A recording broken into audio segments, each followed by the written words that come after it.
오늘 은혜 받으실 말씀은 요한복음 15장 4절부터 7절입니다. 요한복음 15장 4절에서 7절,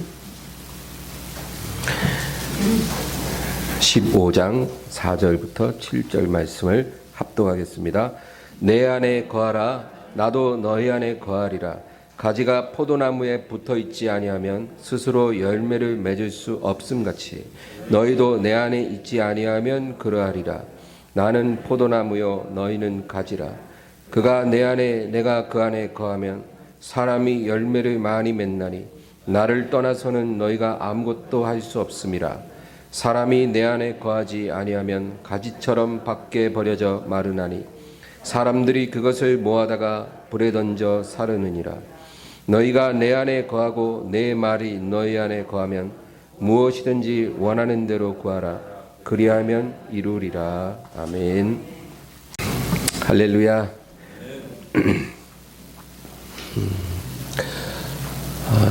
우리가 신앙생활을 하면서 제일 많이 듣는 말 중에 하나가 복음이라는 말입니다. 복음. 이 복음이라는 말은 하나님이 우리에게 주시는 기쁜 소식입니다. 이 복음보다 기쁜 소식 없어요. 그런데 이 복음은 기쁜 소식이고 하나님의 선물입니다.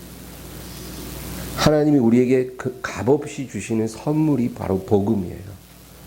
그런데 우리가 값없이 선물을 받았다고 해서 그 값을 지불하지 않은 게 아니라 그 값을 내가 지불하지 않고 선물하시는 하나님이 지불한 것입니다.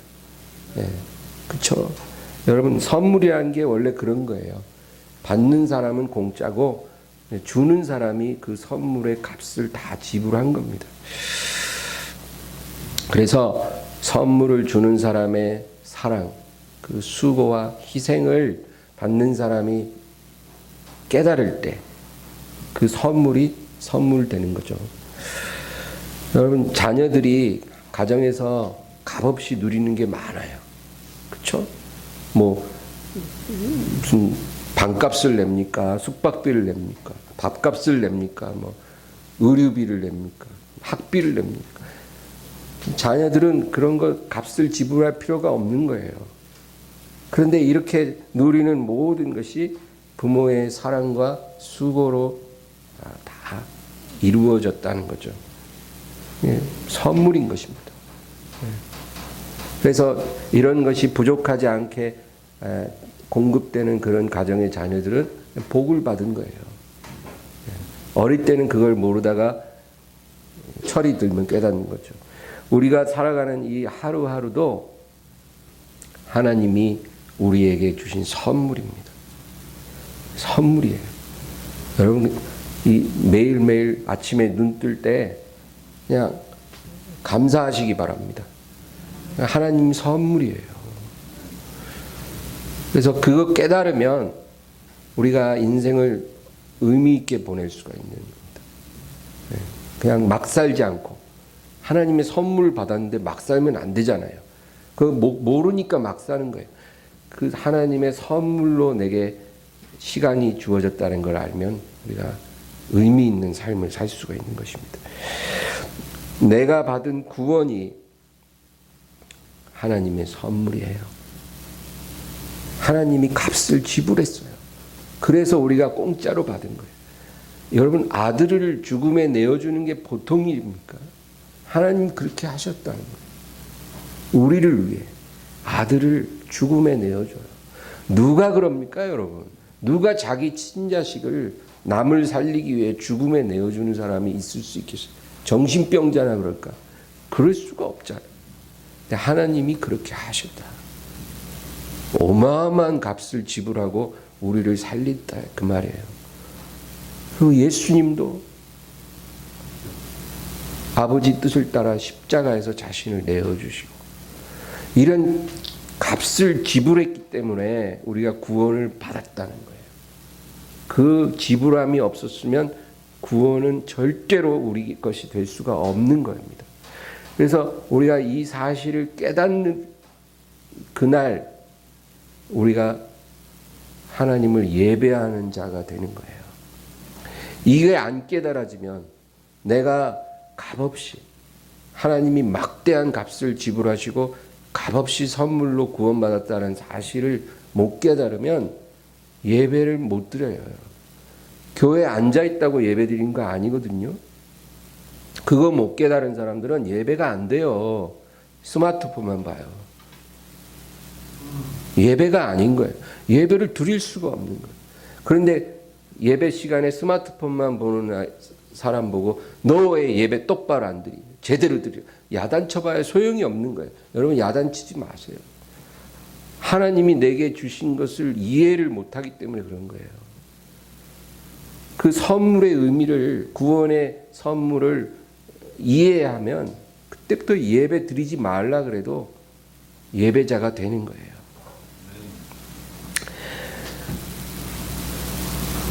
그래서 우리가 하나님 앞에 값없이 받은 모든 것들이 다 사실은 하나님께서 값을 지불한 것이다. 그 얘기고요. 그런데 오늘 제가 여러분과 나누고 싶은 것은 우리가 값없이 받은 은혜를 이야기하고 싶은 게 아니고 하나님이 하신 일이 있지만 내가 해야 할 일도 있다라는 것, 그 부분을 이야기하고 싶은 거예요. 우리가 행한 대로 받게 되는 부분도 있다 그 말입니다. 어떤 거는 우리는 아무것도 하지 않아도 하나님이 막 거저 주시는 것도 있지만 어떤 거는 내가 행한 대로 받게 되는 것도 있다라는 거. 그게 뭔가를 우리가 잘 알아야 우리가 승리할 수 있어요. 사람이 무엇으로 심든지 그 심은 대로 거두리라. 그것도 성경 말씀이거든요. 그러니까 여러분 하나님이 값없이 주신 게 뭔지도 알아야 되지만 내가 무엇으로 심든지 심은 대로 거두는 게 뭔가를 우리가 또 알아야 되는 거예요. 부모가 자식에게 주는 게 있어요. 재워주고 먹여주고 입혀주고 학교 보내주고 이런 걸 부모가 다 해주는 거예요. 그러면 자식은 뭐 할까요? 그냥 가만히 있는가요? 아니죠. 부모가 학교 보내줬으면 학교에 가서 열심히 공부하는 건 자식이 해야 되는 거예요. 그것까지 부모가 다 해줄 수는 없어요. 부모가 해줄 수 있는 건 부모가 해주지만 자식이 해야 할 일도 있는 거예요. 그거를 깨닫고 열심히 할 때 부모가 할 일과 자식이 할 일이 서로 균형을 잘 이룰 때 좋은 인생을 살아갈 수 있는 것처럼 하나님과의 관계에서도 하나님이 하시는 일이 있고 또 내가 해야 될 일이 있다. 그거 우리가 잘 해야 하나님이 주시는 은혜를 온전히 누릴 수가 있다. 그 얘기인 것입니다. 오늘 우리 본문 말씀 보겠습니다. 4절을 읽어볼까요? 다 같이 읽습니다. 내 안에 거하라. 나도 너희 안에 거하리라. 가지가 포도나무에 붙어있지 아니하면 스스로 열매를 맺을 수 없음 같이 너희도 내 안에 있지 아니하면 그러하리라. 아멘. 나의 안에 거하라. 나도 너희 안에 거하리라. 여러분 이게 뭔 말이에요? 내 안에 거하라. 그리하면 나도 네 안에 거할게. 그 얘기예요. 네가 내 안에 들어오면 나도 네 안에 들어갈 거다. 그 얘기예요. 주님이 우리 안에 들어오시는 것을 임재라고 말합니다. 임재.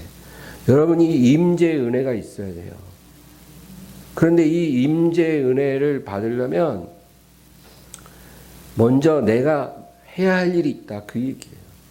그냥 가만히 앉아서 팔짱 딱 끼고 그냥 있으면서 주여 임재하소서. 아무 일도 안 일어난다는 거예요. 성경을 보면 우리가 할 일이 있다는 거예요. 조건적이에요. 뭐예요? 내 안에 거하라. 그러면 나도 네 안에 거할게. 우리가 하나님 안에 거하는 법을 배워야 돼요. 그래야 하나님이 우리에게 오시는 거예요. 하나님의 임재가 오면 여러분 정말로 우리의 삶이 변하기 시작합니다. 하나님이 믿어지고 하나님과 사랑에 빠져요. 하나님과 사랑에 빠져보셨어요? 그냥 신앙의 의무를 지키기 위해 주일마다 교회로 무거운 발걸음을 옮기는 그런 신앙 말고 하나님과 사랑에 빠지는 거예요. 정말 하나님을 너무 사랑하는 거예요. 예배 드렸는데 또 드리고 싶어. 아까 기도했는데 또 하고 싶어. 찬양을 부르는데 왜 이렇게 눈물이 나는지 계속 하루 종일 계속 찬양만 하고 싶어. 여러분, 이게 바로 하나님과 사랑에 빠진 거예요. 이런 은혜가 임재가 일어나면 저절로 우리 안에 흘러 들어오는 거예요. 하나님의 영광을 찬양하게 돼요. 예전에는 그냥 무심코 보던 하늘이고 구름인데 뭘 봐도 그 안에 하나님의 영광이 느껴져요. 그래서 하나님의 영광을 찬양해요. 길을 가다가 하늘에 파란 하늘에 구름을 보고 하나님의 영광을 찬양합니다. 이 아름다운 만물을 창조하신 하나님을 찬양합니다. 이 아름다운 꽃과 나무를 지으신 창조주의 영광을 찬양합니다. 이런 고백을 우리가 하게 된다는 거예요. 또 모든 것이 감사가 돼요. 어떤 일이 일어나든 그게 다 감사예요. 감사. 좋은 일이 일어나도 너무 감사하고 좀 실망스러운 일이 일어나도 그것이 하나님의 깊은 섭리인 것을 믿기 때문에 감사하고 남편도 감사가 되고 아내도 감사가 되고 모든 상황이 다 감사로 귀결이 되는 거예요. 여러분, 그런 삶을 살고 싶다고 해서 사라지는 게 아니고 하나님의 임재가 일어나면 저절로 그렇게 된다는 거예요. 하나님이 내 안에 들어오시면 누가 그렇게 해라 가르쳐 주지 않아도 그렇게 된다는 거예요. 그러나 그런 은혜가 안 일어나면 하고 싶어도 안 돼요. 영광을 찬양하려 해도 찬양이 안 나오고 탄식만 나오고 감사하려 그래도 자꾸 원망이 나오고 그렇게 되는 거예요. 그래서 하나님의 임재가 우리에게 반드시 일어나야 돼요. 내가 너 안에 들어가리라. 그런데 이 놀라운 사건이 일어나기 위해서 반드시 조건적으로 뭐라 그래요? 나의 안에 거하라. 그리하면 나도 너의 안에 거하리라. 그렇게 말씀하셨어요. 그러면 이 말은 또 무슨 말이에요? 만약에 네가 내 안에 거하지 않는다면 나도 네 안에 들어갈 수가 없다, 그 얘기예요. 네. 자꾸 하나님 보고 오시라고 말하지 마세요. 우리가 하나님 안에 쏙 들어가면 오지 말라 그래도 들어오신다니까. 그러니까 하나님께 들어가려고 하지도 않으면서 자꾸 오시라고. 오셔서 내 문제 다 좀 해결해 주고 가시라고. 이렇게 신앙생활 하는 사람들이 많아요. 여러분, 나의 안에 거하라, 이 말씀은 그냥 우리가 하나님 앞에 나가서 신앙 고백하고 예배 드리고 그런 걸 말하는 게 아니에요. 우리가 신앙 고백도 하고 예배도 드리고 하나님께 찬양도 하지만 이런 행동들은 우리의 신앙의 표현이에요. 표현. 내 안에 있는 것을 표현하는 방법이지 내 안에 있는 그것의 실체가 아니에요. 그런데 이 표현을 갖고 그것이 실체라고 말하면 안 되고 정말 내 안에 무엇이 있는가, 그게 중요하다, 그거예요. 그런데 우리의 믿음이 어떻게 돼야 되냐면 주님 품 안에 거해야 된다는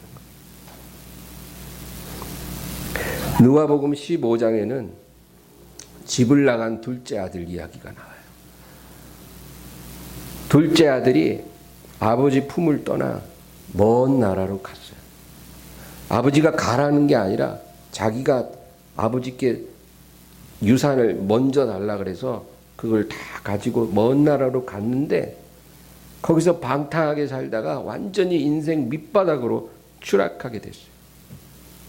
그런데 이 둘째 아들이 내가 이곳에서 죽지 말고 아버지께 돌아가서 죽자. 죽더라도 아버지께 돌아가서 죽자. 그렇게 결심하고 아버지께 돌아가는 거예요. 아버지께 돌아가는데 멀리서 걸어오는 이 아들을 보고 아버지가 너무너무 측은히 여겨 막 달려나가 그 아들을 끌어안고 그 아들에게 입 맞추고 잘 왔다. 그렇게 그 아들을 받아주었다는 그 이야기예요. 여러분 누가복음 15장 20절 말씀을 한번 제가 읽겠습니다. 이에 일어나서 아버지께로 돌아가니라. 아직도 거리가 먼데 아버지가 그를 보고 측은히 여겨 달려가 목을 안고 입을 맞추니. 아버지께 돌아오는 이 아들을 보고 거리가 굉장히 멀어요. 지금 저 멀리서 아들이 오는 거를 아버지가 보고는 측은히 여겨 달려나가 그 아들을 목을 안고 입을 맞췄다. 여러분 여기 보면 아들이 한 일과 아버지가 한 일이 딱 나눠져 있어요. 컴비네이션을 이룬 거예요. 아들이 한 일은 뭐예요? 내가 아버지께로 돌아가자고 결심하고 돌아가는 거예요. 그게 아들이 한 일이에요. 여러분 이거를 회개라고 말합니다. 회개. 회개는 다른 게 아니라 돌아가자 그거예요. 돌아가자. 내 마음을 아버지께로 돌이키고 내 행위를 아버지께로 돌이키자. 그게 회개예요. 그게 아들이 할 일이에요. 만약에 아들이 할 일을 안 했다면, 돌아가지 않았더라면 아버지가 할 일이 없는 거예요. 아들이 할 일을 했기 때문에 아버지도 아버지가 할 일을 한 거예요. 안 돌아갔으면 측은히 여길 일도 없고 달려나가 부둥켜 안을 일도 없는 거예요. 근데 돌아왔기 때문에 아버지가 달려나와 끌어안고 입을 맞추고 다시 받아준 거예요. 사람들이 하나님 앞에 하나님 제가 마약을 끊게 해주세요. 도박을 끊게 해주세요. 이 죄의 모든 굴레에서 벗어나게 해주세요. 그런 기도를 하잖아요. 여러분 그런데 그 기도는 성경적으로는 틀린 말이에요. 왜냐하면 도박을 끊고 마약을 끊고 죄의 습관을 끊는 것은 아버지가 할 일이 아니고 내가 할 일이에요. 내가 그것을 끊어내서 던져버려야 돼요. 그건 내가 할 일이에요. 그러면 하나님께서 끌어안아 주시고 우리를 만져주시고 회복시켜 주시는 거예요. 내가 할 일을 하고 하나님께 안기면 그때부터는 하나님이 입도 맞춰주고 가락지도 끼워주고 신발도 새 신으로 신겨주고 옷도 새 옷 입혀주고 송아지도 잡아주고 그런 일을 하시는 거예요. 그러니까 우리가 할 일을 했을 때 하나님의 손이 내게 내밀어진다라는 거. 이게 성경이 우리에게 여러 번 강조하는 거예요. 그런데 이 부분에 대해서 너무 몰라. 많은 사람들이 하나부터 열까지 하나님 보고 다 하래. 딱 팔짱 끼고 마약 끊어주세요. 나는 안 되거든요. 하나님이 해주세요. 오늘이라도 마약이 전혀 싫어지게 해주시든지 도박이 아주 싫어지게 해주시든지 술이 아주 맛이 없게 해주시든지 하나님이 그렇게 해주시면 뭐 제가 끊을 수 있지만 안 해주시면 뭐 저도 어쩔 수가 없네요. 이런 식으로 기도한다니까요. 그러나 하나님이 기뻐하는 기도가 아니에요. 내가 할 일을 내가 해야 돼요. 그거를 끊어내는 건 내가 할 일이에요.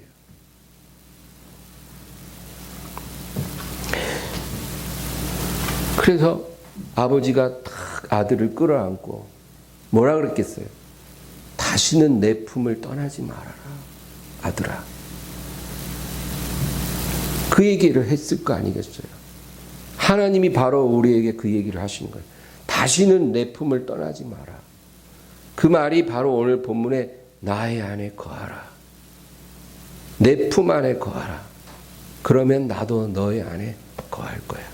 그 얘기입니다. 다시 오늘 본문 4절을 읽어볼까요? 내 안에 거하라. 나도 너희 안에 거하리라. 가지가 포도나무에 붙어 있지 아니하면 스스로 열매를 맺을 수 없음 같이 너희도 내 안에 있지 아니하면 그러하리라. 예. 네가 내 안에 내가 너 안에 거하는 것이 열매로 증명될 것이다. 그 말씀을 하세요. 너와 내가 연합되어 있다는 걸 어떻게 알 수 있느냐? 너의 삶에 나타나는 열매로 그것이 증명될 것이다. 5절 다 같이 읽습니다. 나는 포도나무요 너희는 가지라. 그가 내 안에 내가 그 안에 거하면 사람이 열매를 많이 맺나니 나를 떠나서는 너희가 아무것도 할 수 없음이라. 예수님과 우리가 포도나무와 가지라는 거예요. 그래서 우리가 주님 안에 거하면 열매를 많이 맺을 거라는 거예요. 그냥 한두 개 맺는 게 아니라 많이 맺을 것이다. 네가 내 안에 거하고 가지가 나무에 붙어 있듯이 네가 내게 붙어 있으면 너는 열매를 많이 맺는 사람이 될 것이다. 여러분, 가지가요 자기 혼자서는 100년이 지나도 열매를 절대 못 맺어요. 가지가 나무에 안 붙어서 따로 떨어져 있는데 100년이 지난들 포도가 맺을 수가 없어요. 불가능해요. 좋은 열매 절대 없어요. 그런데 나무에 딱 접붙임을 받는 그날부터 나무에 진액이 흘러 들어올 그날부터 이 가지에 열매가 맺히는데 그냥 몇 개 맺히는 게 아니라 더 자리가 없을 만큼 가득 열매가 달리게 될 거다. 그 얘기를 하시는 거예요. 여러분, 이 열매는 성품의 열매, 인격의 열매, 그런 것들을 말해요. 또 선한 행실의 열매, 존귀함의 열매, 이런 열매를 우리에게 허락하시겠다는 거예요. 여러분, 자존감이 아주 바닥에 떨어진 사람들이 많아요. 이런 사람들은 뭔 말을 해도 다 오해해요. 아, 이 사람이 그 말을 한 거는 나를 무시해서 하는 말 아닌가. 이런 식으로 받아들여요. 아주 그냥 자존감이 밑바닥에 있는 거예요. 뭔 말을 해도 다 오해를 하고 저게 나를 무시해서 저런 말 한 거 아닌가. 그런 사람들이 많은데 하나님이 우리에게 존귀함의 열매를 맺게 해주신다는 거예요. 그래서 밑바닥에 있는 그 자존감을 하나님이 높은 반석 위에 올려주시는 거예요. 존귀하게 살아가게 해주셔요. 사람들에게 인정받고 칭찬받고, 그리고 하나님이 막 은혜를 부어주심으로 모든 사람들이 그 사람 품 안에 다 들어올 수 있도록 그렇게 존귀한 사람으로 변화시켜 주신다는 거예요. 이게 하나님이 주시는 열매예요. 사업하는 사람은 사업에서 존귀함을 주시고, 예술하는 사람은 예술적인 그런 존귀함을 주시고, 직장 생활하는 사람은 직장 안에서 존귀함을 주시고, 자기가 있는 그 자리에서 존귀하게 해주신다는 거예요. 이게 하나님이 주시는 열매예요. 건강의 열매도 있어요. 안 고쳐지는 병이 하나님이 만지시면 고쳐지는 거예요.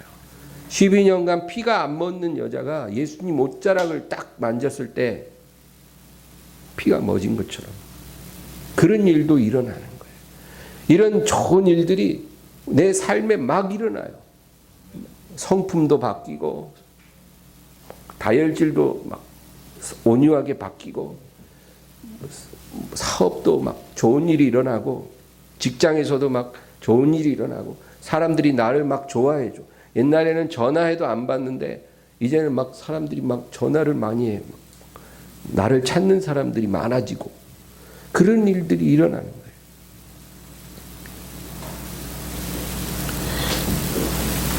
여러분, 이것이 행복의 열쇠예요. 나의 안에 거하라. 이게 열쇠예요. 이게 열쇠.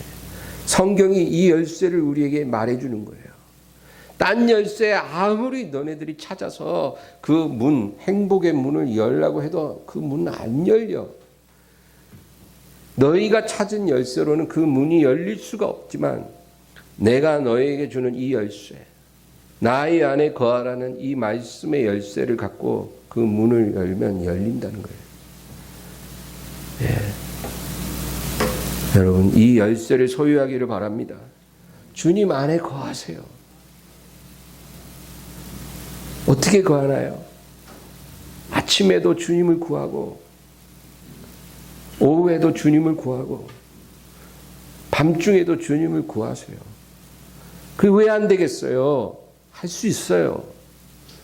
주님, 제가 주님 품 안에 거하게 해주세요. 저를 주님 품 안에 거하게 해주세요. 여러분, 아침에도 그렇게 간구하고 저녁에도 그렇게 간구하면 하나님께서 우리의 손을 잡아 이끌어 주셔요. 어려운 게 아니에요. 우리가 한 번도 인생에 그런 거를 시도해 보지를 않는 거예요. 하나님이 우리에게 주신 이 축복된 시간을 하나님 안에 거하기 위해 사용하지 않는 거예요. 그런데 우리가 이 말씀대로 주님 안에 거하게 해주세요라고 하나님께 간구하고 나아가면 여러분, 주님이 우리 안에 들어오시는 일이 일어나는 거예요. 그게 행복의 문이에요.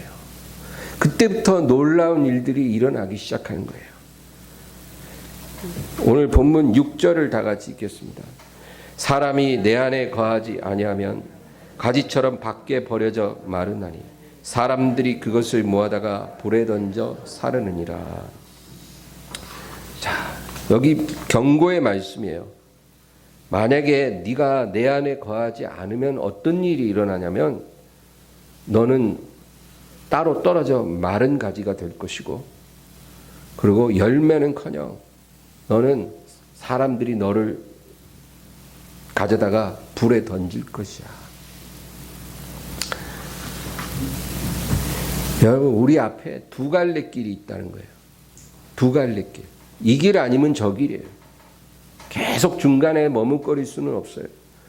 주님께 접붙임을 받아서 열매를 맺든지 아니면 완전히 분리돼서 마른 가지 되어 불에 던져지든지 둘 중 하나예요.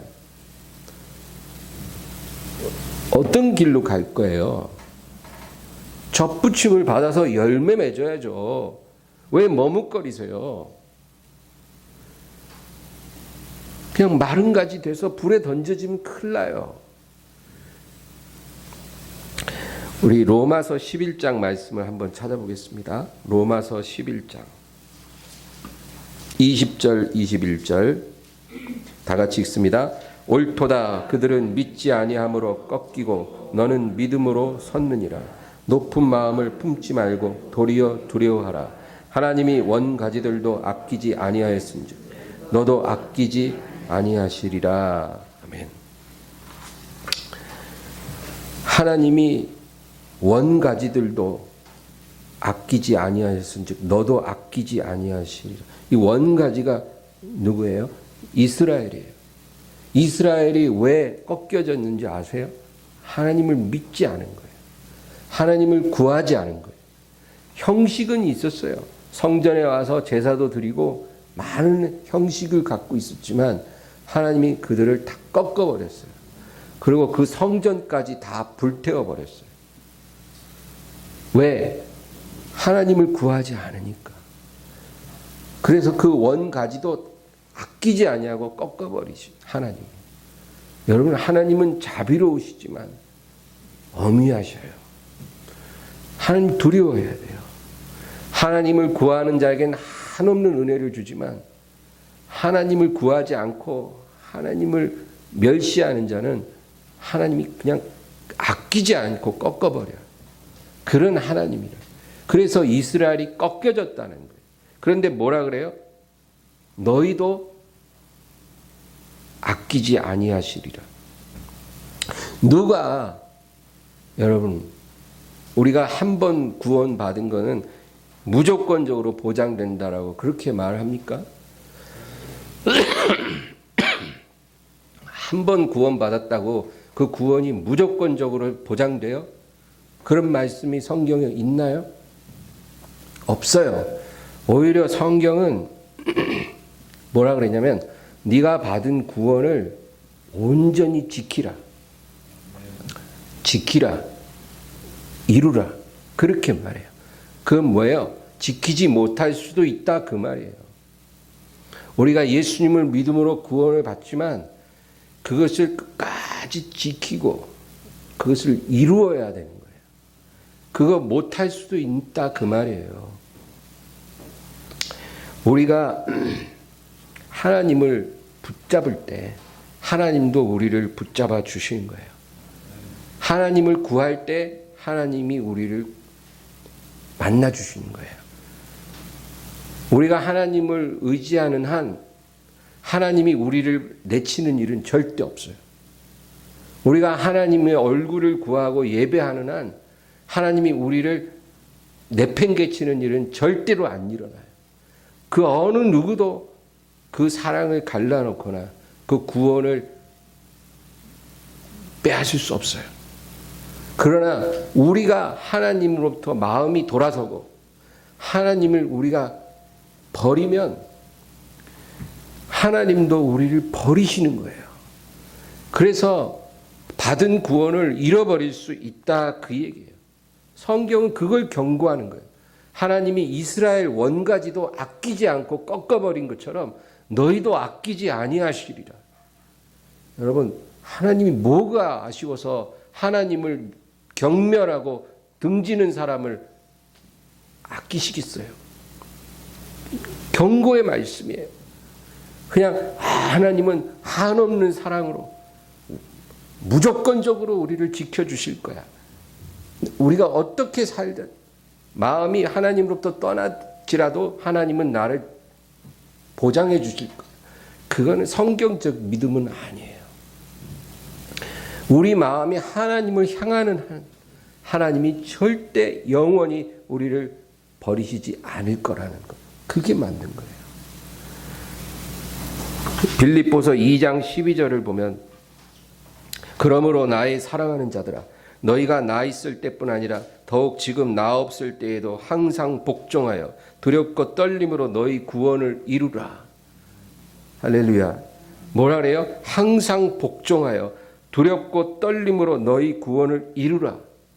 이미 구원받은 성도들에게 왜 이렇게 말하겠어요?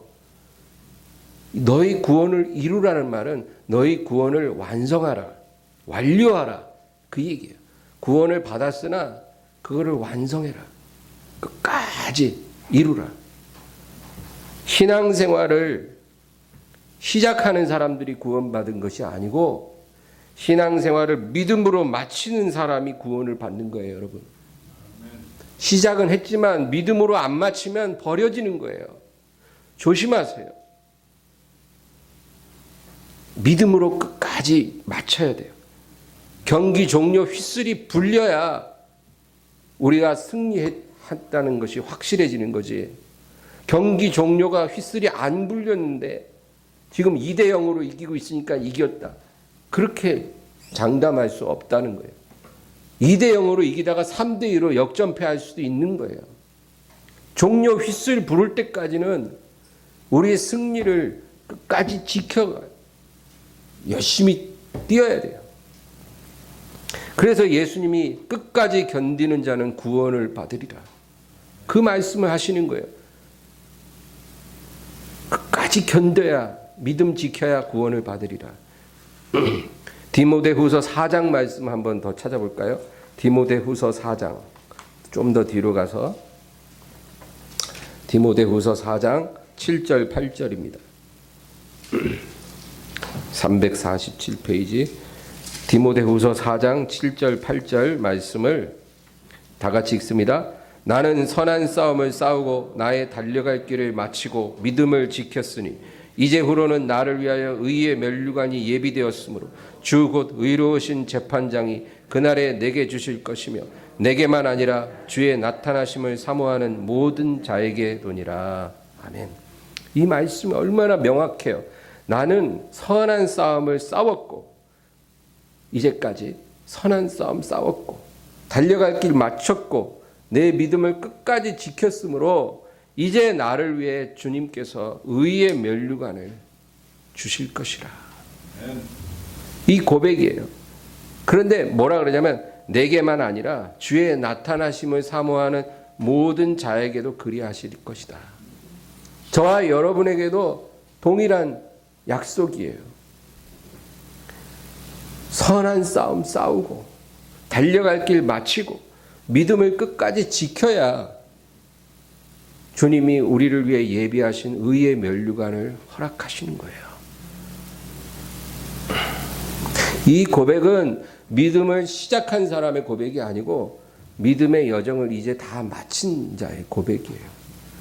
저와 여러분도 끝에 이런 고백을 하게 되기를 주의 이름으로 축원합니다. 내가 옛날에 처녀 때 교회 열심히 다녔고 내가 그래도 50대까지는 교회를 열심히 다녔는데 믿음 생활도 그렇게 열심히 했는데 지금은 기도도 안 하고 지금 하나님이 계신지 아닌지도 때로는 잘 모르겠어. 내가 지금 믿는 건지 아닌 건지 나도 잘 모르겠어. 정말 내가 천국 갈 수 있을까? 만약에 이런 고백을 하게 된다면 여러분 지금 굉장히 위험한 거예요. 달려갈 길을 제대로 달리고 있지 않은 거예요.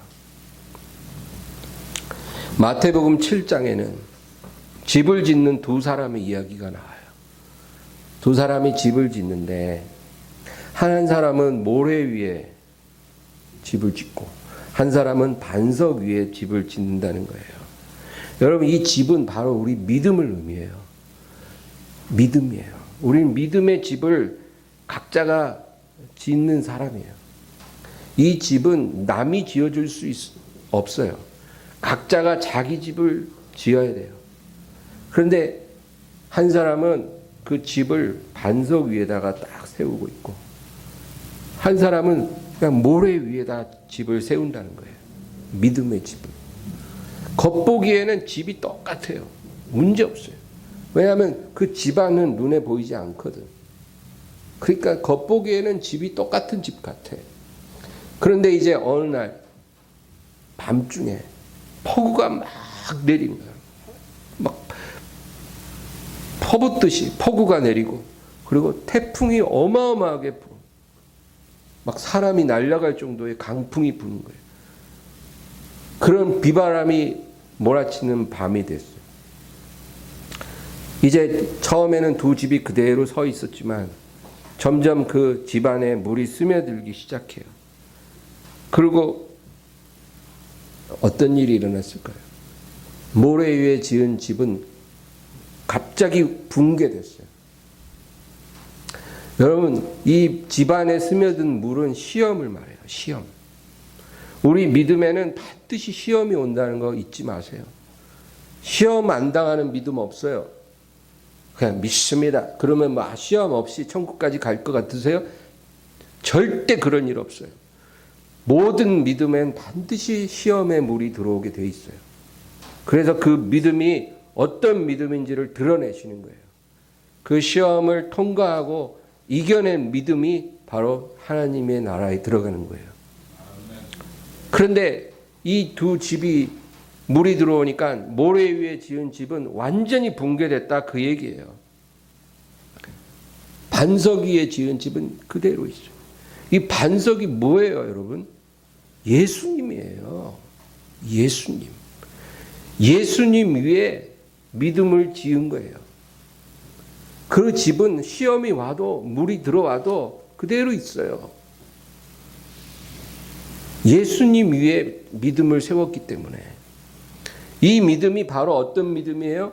나의 안에 거하라 하는 그 믿음이에요. 내 안에 거하라. 내 품에 거하라. 그냥 입술로만 믿지 말고 그냥 교회 왔다 갔다 하는 그런 믿음으로 말고 내 안에 네가 거해야 돼. 그러면 나도 네 안에 들어갈 거야. 그게 진짜 믿음이야. 그 믿음이 바로 반석 위에 세워진 집이야. 어떤 비바람이 와도 무너지지 않아. 그러나 네가 만약에 그런 믿음의 집을 짓지 않는다면 그냥 형식만 있는 믿음, 입술로만 말하는 믿음이라면 너는 지금은 멀쩡해 보여도 그날에, 시험의 날에, 물이 들어오는 날에 너는 무너질 것이야.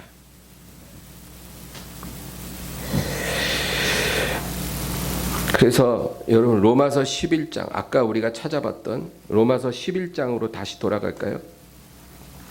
로마서 11장. 이렇게 성경을 예배 때 자주 찾아보는 게 아주 유익합니다. 로마서 11장 22절. 원가지도 아끼지 아니하였은즉 너도 아끼지 아니하시리라. 그 말씀 바로 아랫절 22절 다 같이 읽습니다. 그러므로 하나님의 인자하심과 준엄하심을 보라. 넘어지는 자들에게는 준엄하심이 있으니 너희가 만일 하나님의 인자하심에 머물러 있으면 그 인자가 너희에게 있으리라. 그렇지 않으면 너도 찍히는 바 되리라. 아멘. 하나님의 인자하심과 준엄하심을 보라. 하나님의 두 가지 성품이 있는 거예요. 그런데 어떤 사람은 그 준엄하심 아래 있고 어떤 사람은 인자하심 아래 있는데 어떤 사람이 준엄하심 아래 있냐면 넘어지는 자들에게